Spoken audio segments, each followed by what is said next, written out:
Hi, I'm Ted London, Senior Research Fellow and Director of the Base of the Pyramid Initiative at the William Davidson Institute at the University of Michigan. And today I'm with Nigel Waller, CEO and founder of Movirtu. Nigel, thanks for spending some time with us. Thank you, Ted. Could you tell us a little bit of the background of Movirtu?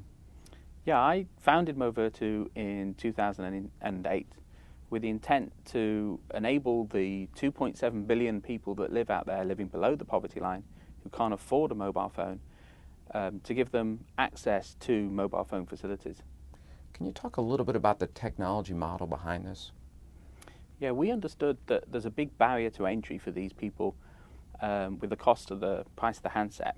Handsets now are about $25 a piece. This equates to about 6 to 12 months savings for anybody that's trying to have access to a handset. However, the vast majority of these people, over 90%, have actually used mobile phones in the last 3 months. And they use mobile phone technology because they understand the benefits that it can bring. They understand that it can save them money and it can also help them increase their earnings potential. So what we do is we launch a system which is called Cloud Phone. And Cloud Phone enables these people that can't afford access to a mobile phone handset to use other people's handsets, but use it as if it was their own phone. They also could potentially use SIM cards. Why is this a better solution than carrying a SIM card? Yeah, you're correct. And SIM cards are relatively cheap. They tend to be 10 to 20 cents. However, in some countries, there are SIM taxes that are involved, and SIMs can cost upwards of $12 plus. For the mobile operator, it costs them at least $7 to get a SIM card in somebody's hands through distribution and marketing fees. So for the operator, it's very much a loss leader for these people that are very low users. But also there's the logistical efforts as well. If somebody has a SIM card, you need to find a phone, pull it apart, put the SIM card in, and then most importantly, people lose all the privacy. Because once you put your SIM card in someone else's phone, all your messages and phone information is stored in someone else's device. So this idea of a cloud phone, particularly for low-income communities, how did it start? How did you, as an entrepreneur, how did you actually get this venture underway? Yeah, the whole idea started about 7 years ago. I was talking with one of the mobile operators in Africa, and they introduced me to bottom of the pyramid. And I was fascinated. I mean, I thought everybody had a mobile phone. I've been doing business in the emerging markets for over 15 years now, and I thought everybody had a phone. And they introduced me into the fact that they don't. And I went up into a little village between the borders of Zimbabwe and South Africa and saw that, within this village of 100 people, only 2 or 3 people actually had a phone handset. So that's got me thinking. I'm thinking that there was a huge potential market here. But thinking there was a huge potential market from a business perspective, an ability to be able to make money. And for 3-4 years, I was thinking and thinking, what can I do? What technology can I implement into this marketplace? The operators were telling me that it's too expensive for them at the moment. We needed a lower cost solution. And finally, then, on a winter's day, driving in Moscow, would you believe it, with my wife, it hit me, the spark hit me. And the idea was, well, if you or I can log into any laptop and do email, why can't we do the same thing with the phone? Why does the number have to be associated with the phone handset? Why can't you log in and log out of other people's phone handsets? So that was the idea that started off the company. And we launched Movirtu. And now we're offering cloud phone services. Obviously, you had to finance this venture. Can you talk a little bit about the history of the financing? Yeah, the company started by mortgaging the house and a few friends and family that put some money in. And we just bootstrapped the whole thing to start off with. And we got interest through from mobile operators, and we did technology demonstrators on the technology. We did some skunkworks development, checking out whether the thing was going to work or not. And then we literally were just about to run out of money at that point. And Grey Ghost Ventures and Grassroots Business Fund came in and invested some seed round funding into our company on a convertible loan note basis. And then that took us through from the demonstrators now to, revenue and first live customers. And we just recently announced an A-series round, which was led by TLCom Capital, of $5.5 million. So that now takes us into the next stage of our company, where we're accelerating the activities now in multiple countries and increasing our development team as well. So you've had two types of investors, if you will. You've had Grey Ghost and Grassroots Business Initiative, which are, if you will, socially oriented venture funds. And then you have TLCom, which is very much more of a traditional venture capitalist. Can you talk about some of the similarities and differences in working with these types of funders as you are growing your business? Yeah, sure. I mean, all the investors that have invested in us have been investing in a for-profit business, yeah?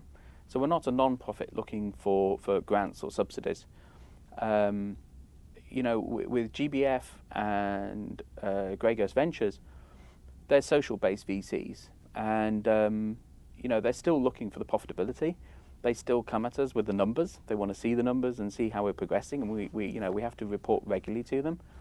But they tend to be quite a little bit softer, maybe I can say, in terms of when they see the exit there for the company. Yeah, obviously their objectives, they're a fund, and they want to have an exit at some point. But it doesn't matter whether the exit's like 5 years or 6 years or 7 years. They're a little bit softer in terms of the approach.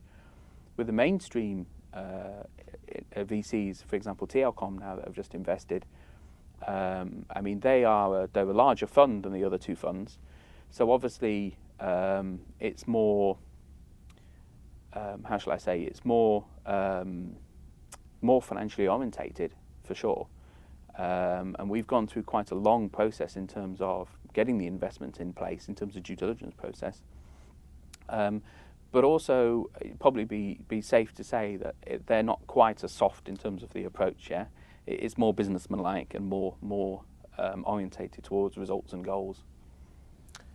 There are a lot of people that are thinking, well, maybe there's an opportunity for me to be entrepreneurial and to develop a venture and then to seek funding for that venture, particularly for these low-income markets, for the base of the pyramid markets.